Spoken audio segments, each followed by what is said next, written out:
Right. The first half of chapter 35, the suicide note of Lady Sybil Elton, or Lady Sybil.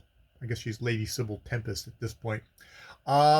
Who's like, well, I'm going to kill myself. The guy I actually love has gone away forever, and I don't feel like living otherwise.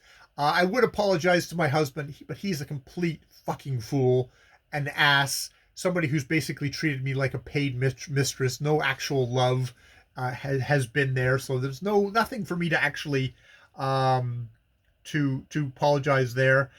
She starts going into her life from governesses and that who are kind of coarse hypocrites to in society where she kind of adopted a cold and haughty demeanor, basically to make herself look dull, so people would do shit around her that she could then observe, and indeed they do.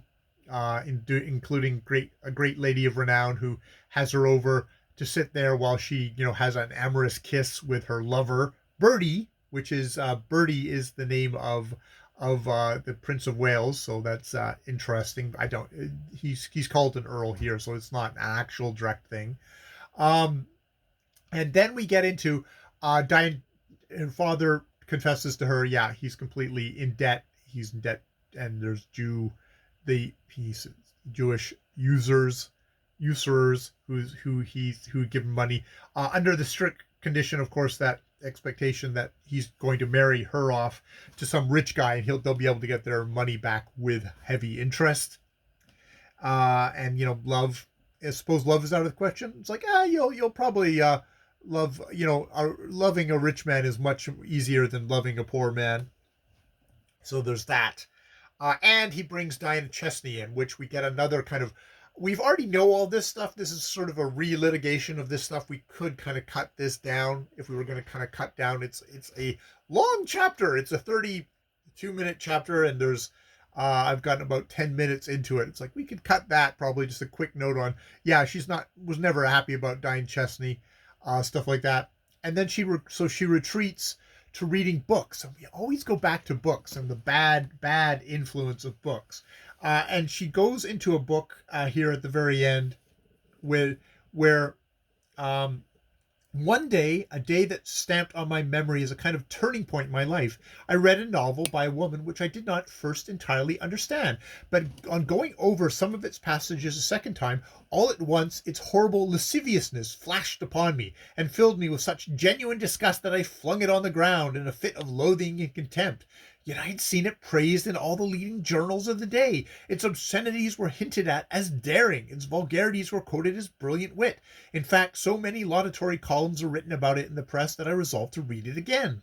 Encouraged by the literary censors of the time, I did so, and little by little the insidious abomination of it filtered into my mind and stayed there. I began to think about it, and by found pleasure in thinking about it. So this is the evil books, the evil books, and how they're going to change your mind very much. And I sent my other books by the same tainted hand. This is one of these things. Is like, oh, could you recommend some books to me? Because Marie Corelli, because these sound like awesome books. I'm sure they would just seem fucking tame and blah to me now. But God, talking about how evil this book has twisted this woman and made her into a lascivious monster is just like, oh, sounds very exciting. Which is probably why people read shit like this, would read shit like that. Yeah, it's the my Marie Corelli is a good writer, but my criticism is she's not lascivious enough. So I guess I am corrupted that way. If you're gonna have fun with a book, make it really sleazy and fun. So yeah, that's this first part of it. This is the suicide note of Sybil, which is sad.